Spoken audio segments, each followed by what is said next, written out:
ಆತ್ಮೀಯ ಬಂಧುಗಳೇ, ಮಹಾಭಾರತ ದ್ರೋಣ ಪರ್ವ. ಇದರಿಂದ ದ್ರೋಣಾಚಾರ್ಯರ ಮೂಲಕ ಪಾಂಡವರ ಪರಾಭವ ಮತ್ತೆ ವೃಕ, ಸತ್ಯಜಿತ್, ಶತಾನೀಕ, ವಸುದಾನ ಮತ್ತೆ ಕ್ಷತ್ರದೇವ ಮುಂತಾದವರ ವಧೆ ಈ ವಿಷಯದ ಬಗ್ಗೆ ನಾವು ತಿಳ್ಕೊಳ್ತಾ ಇದ್ವಿ. ಹೋದ ಭಾಗದಲ್ಲಿ ನಾವೇನ್ ತಿಳ್ಕೊಂಡ್ವಿ? ಯುದ್ಧ ತುಂಬಾ ಜೋರಾಗಿ ನಡೀತಾ ಇದೆ. ಆಚಾರ್ಯರು, ಸತ್ಯಜಿತ್ತು, ವೃಕ ಇವ್ರ ಜೊತೆ ಎಲ್ಲ ಯುದ್ಧ ಮಾಡ್ತಾ ಇದ್ದಾರೆ.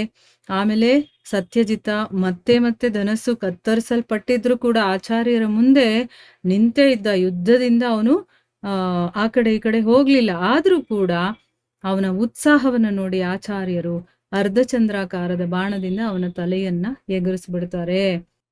ಆಮೇಲೆ ಮಹಾರಥಿ ಸತ್ತೋಗ್ತಾನಲ್ಲ, ಅದನ್ನ ನೋಡಿದ ಮೇಲೆ ಇನ್ನು ನಾನಿಲ್ಲಿದ್ರೆ ಸರಿ ಇಲ್ಲ ಅಂತನ್ಬಿಟ್ಟು ಅರ್ಜುನ ಹೇಳ್ದಾಗೇನೆ ಅವರು ದ್ರೋಣಾಚಾರ್ಯರ ಭಯದಿಂದ ತನ್ನ ಕುದುರೆಗಳನ್ನ ವೇಗವಾಗಿ ಓಡಿಸ್ಕೊಂಡು ಯುದ್ಧದ ಮೈದಾನದಿಂದ ಓಡ್ ಹೋಗ್ತಾನೆ.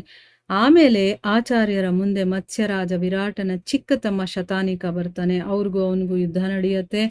ಆಮೇಲೆ ಬೇಕಾದಷ್ಟು ಮತ್ಸ್ಯ ರಾಜರನ್ನ ದ್ರೋಣಾಚಾರ್ಯರು ಪರಾಸ್ತಗೊಳಿಸ್ತಾನೆ ಇದ್ರು. ಬೇಕಾದಷ್ಟು ಜನನನ್ನ ಕೊಲ್ತಾರೆ, ಇನ್ನು ಬೇಕಾದಷ್ಟು ಜನರನ್ನ ಸೋಲಿಸ್ತಾ ಇರ್ತಾರೆ. ಹೇಗೆ ಅಗ್ನಿ ಕಾಡನ್ನೇ ಸುಟ್ಟು ಬಿಡುತ್ತೋ ಅದೇ ರೀತಿ ಕೋಪ ಮಾಡಿಕೊಂಡಂತ ಆಚಾರ್ಯರು ಸೈನ್ಯವನ್ನ ಧ್ವಂಸಗೊಳಿಸ್ತಾ ಇದ್ರು. ಅದನ್ನ ನೋಡಿ ಎಲ್ಲ ಸೃಂಜಯ ವೀರರು ಕೂಡ ನಡುಗೋದಕ್ಕೆ ಶುರು ಆಗ್ತಾರೆ. ಯಾವಾಗ ಯುಧಿಷ್ಠಿರಾದಿಗಳು ನೋಡ್ತಾರೋ ಆಚಾರ್ಯರು ನಮ್ಮ ಸೈನ್ಯವನ್ನ ಭಸ್ಮಗೊಳಿಸ್ಬಿಡ್ತಾರೆ ಅಂತ ಅವ್ರಿಗೆ ಅನ್ಸುತ್ತೆ.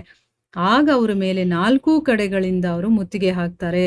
ಆಮೇಲೆ ಅವರಲ್ಲಿ ಶಿಖಂಡಿ 5, ಕ್ಷತ್ರವರ್ಮ 20, ವಸುದಾನ 5, ಉತ್ತಮೌಜ 30, ಕ್ಷತ್ರದೇವ 7, ಸಾತ್ಯಕಿ 100, ಯುಧಾಮನ್ಯು 8, ಯುಧಿಷ್ಠಿರ 12, ದೃಷ್ಟದ್ಯುಮ್ನ 10 ಮತ್ತೆ ಚೇಕಿತಾನ 3 ಬಾಣಗಳಿಂದ ಅವರನ್ನ ಗಾಯಗೊಳಿಸ್ತಾನೆ. ಅಂದ್ರೆ ಇಷ್ಟೂ ಜನ ಅವರ ಮೇಲೆ ಬಾಣ ಪ್ರಯೋಗ ಮಾಡ್ತಾರೆ.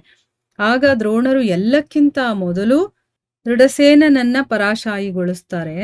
ಆಮೇಲೆ 9 ಬಾಣಗಳಿಂದ ರಾಜಕ್ಷೇಮನನ್ನ ಗಾಯಗೊಳಿಸ್ತಾರೆ. ಇದರಿಂದ ಅವನಿಗೇನಾಗುತ್ತೆ, ಅವನ ರಥದಿಂದ ಕೆಳಗಡೆ ಬಿದ್ದು ಹೋಗ್ತಾನೆ. ಆಮೇಲೆ ಅವರು 12 ಬಾಣಗಳಿಂದ ಶಿಖಂಡಿಯನ್ನ ಮತ್ತೆ 30 ಬಾಣಗಳಿಂದ ಉತ್ತಮೌಜನನ್ನ ಗಾಯಗೊಳಿಸ್ತಾರೆ. ಮತ್ತೆ 1 ಬಲ್ಲ ಅಂತಾರೆ, ಈಟಿ ಅಂತ ಹೇಳ್ತೀವಲ್ವ, ಆ ಒಂದು ರೀತಿಯ ಬಾಣದಿಂದ ಅವರು ವಸುಧಾನನನ್ನ ಯಮರಾಜನ ಮನೆಗೆ ಕಳಿಸ್ತಾರೆ.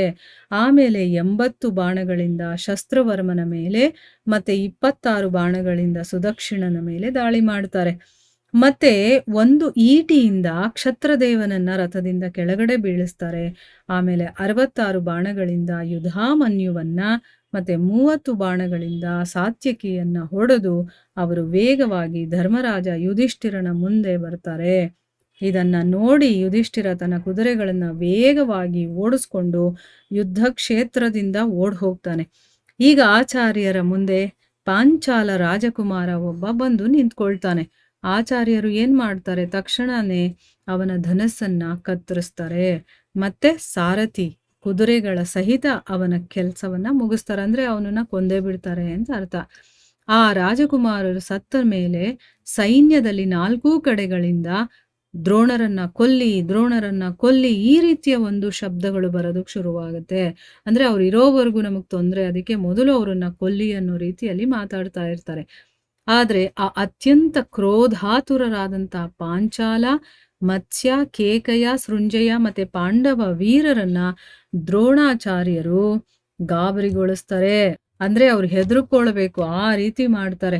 ಅವರು ಕೌರವರಿಂದ ಸುರಕ್ಷಿತರಾಗಿ ಸಾತ್ಯಕಿ, ಚೇಕಿತಾನ, ದೃಷ್ಟದ್ಯುಮ್ನ, ಶಿಖಂಡಿ, ವೃದ್ಧಕ್ಷೇಮ ಮತ್ತೆ ಚಿತ್ರಸೇನನ ಮಗ ಸೇನಾ ಬಿಂದು ಮತ್ತೆ ಸುವರ್ಚ ಈ ಎಲ್ಲಾ ವೀರರು ಮತ್ತೆ ಇನ್ನೂ ಅನೇಕ ರಾಜರನ್ನ ಯುದ್ಧದಲ್ಲಿ ಪರಾಸ್ತಗೊಳಿಸ್ತಾರೆ. ಅಂದ್ರೆ ಆ ದ್ರೋಣಾಚಾರ್ಯರ ಸುತ್ತಲೂ ಕೂಡ ಕೌರವರ ಯೋಧರಿದ್ರು, ಅವರನ್ನ ರಕ್ಷಣೆ ಮಾಡ್ತಾ ಇದ್ರು.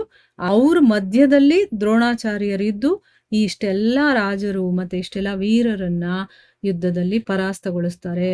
ಆಮೇಲೆ ಸಂಜಯ ಹೇಳ್ತಾನೆ ಧೃತರಾಷ್ಟ್ರನಿಗೆ, ನಿಮ್ಮ ಪಕ್ಷದ ಬೇರೆ ಯೋಧರೂ ಕೂಡ ಆ ಮಹಾಸಮರದಲ್ಲಿ ವಿಜಯವನ್ನ ಪಡೆದು ಎಲ್ಲಾ ಕಡೆ ಪಾಂಡವ ಪಕ್ಷದ ವೀರರನ್ನ ಹೊಸ್ಕಾಕೋದಕ್ಕೆ, ಅಂದ್ರೆ ಅವರನ್ನೆಲ್ಲ ನಿರ್ನಾಮ ಮಾಡೋದಕ್ಕೆ ತೊಡಗ್ತಾರೆ ಅಂತ ಅಂದ್ಬಿಟ್ಟು ಸಂಜಯ ಹೇಳ್ತಾ ಇದ್ದಾನೆ.